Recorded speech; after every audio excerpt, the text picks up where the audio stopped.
And our partner at Deloitte Ghana, Your Latte, has expressed worry about the increased policy rate, saying it will not address the rising inflation rate, but rather shoot up the cost of borrowing. According to him, though the monetary policy rate historically has helped to manage inflation, the current economic situation proves otherwise.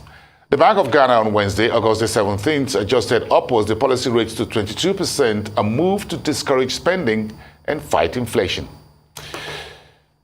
Joining me to discuss these headlines is Sanyade Okoli. She's the CEO at Alpha African Advisory. Good morning, madam. It's good to see you. Thank God it's Friday. Let's start here.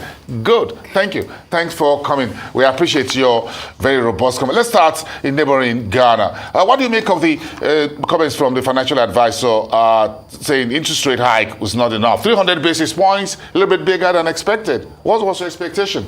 I think the key thing for governments trying to fight inflation anywhere is to ask yourself, what's the actual root cause of this inflation? Because I must admit, I am somebody who's often questioned the use of just monetary policy, just the use of interest rates, because in some cases, if the so, for example, some developed markets, right, where you have high consumer credit, etc., yes, etc. US, UK. Yes. Yes. So you increase the interest rate, it makes it more expensive for people to borrow, so they will spend less, etc., etc. That makes sense when the cause of your inflation is a demand push. Factor. Yeah, exactly. Yes. But in cases like Ghana and Nigeria, etc., a key cause of inflation for us today is imported inflation, in that we're heavily dependent on importation. And we're less productive. The price in foreign countries are going up. Then if you add to it the depreciation of our currencies, that has been driving inflation. So increasing your interest rate is not going to address that. And I think that's the case Mr. Latte was making. How damaging is imported inflation? And was this a lesson to developing markets to produce more domestically and import less? Is this something that we can reverse? We've been at this for quite some time, I'm sure you know that. As you know, a lot of our economies, we've been talking about import substitution for quite a while. But the truth is, for us to be more productive, there are three key things that we require. You need the infrastructure, you need the skills, and you need the capital. And so concerted effort needs to be made to work on all those three things to ensure that we can improve productivity. And it's not something that we can just do at the drop of a hat. But what COVID showed us, and also the Russia-Ukraine war, is that we can't afford to remain as dependent as we have been on other markets. So when there's a currency depreciation like the fall in the naira, as you just said, the first thing the central bank, any central bank reaches for in its toolbox is interest rate, and just use it. So, what do you think? Prioritizing the fall in the city should be the focus of the administration. Every central bank wants to focus on the state of the currency. So, as you know, there's a reason why they use interest rates. It's based on the premise that if the interest rate is higher, it makes it more attractive for foreign investors to come and invest in their own. And buy your assets too. Yes, exactly, and invest in your instruments. But that works where there's a certain level of trust in the long-term outlook of your currency.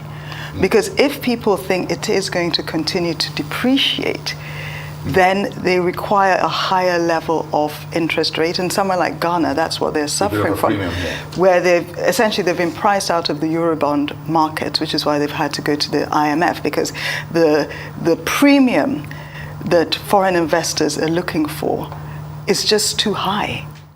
Yeah, I'm looking at Ghana's sovereign bond maturing in 2027 right now. It's about 29.24%. That's the yield. In fact, it's only the October 2030 Eurobond that is trading 1491. All the rest are the top end of 20s. But then inflation right now is about 31%. 31.7 yes. In July. Yeah, there you go. It's in the water. Let's try and be positive. Okay, let's stay positive. Okay, the Bank of Ghana says it plans to purchase foreign exchange from oil mining companies. It's also looking to purchase gold in local currency, all trying to stabilize things. So, do you think these are right measures right now? Would they help the city, save the city? Well, obviously, they're looking as to how they're going to source FX to try and balance that supply demand for dollar. The question is the extent to which some of these companies would be willing to sell their FX. Again, it goes back to the level of trust that they have in the long-term view of the city. Very, very interesting. And again, so what about gold? If you buy gold in local currency, perhaps it's going to help you. I don't like that smile. You don't seem to be confident in what I just said. If you are in the position of government, you will try and use all the tools you believe is available to you. So I think it's it's easy to criticize government, but if we put ourselves in the shoes of government, we'll understand that they really are just trying to explore all the avenues. Walking a tightrope. Ghana has a high debt, depreciating currency, rating downgrades into the junk territory by Fitch, S&P, runaway inflation. How badly do they need this IMF loan? For how long would they need from Washington, and how much do you think they should go for? So we've already spoken of the fact that they have been priced out of the Eurobond market. Yes. And I think we got a clear sense of how badly they needed it when, having maintained the position for quite a long time that they were not going to go to the IMF, when they did come out and say, actually, we have to go to the IMF. They need it, and there's a budget deficit. It needs to be financed. And if they can't get it from the Eurobond market, they have to look at more concessionary loans.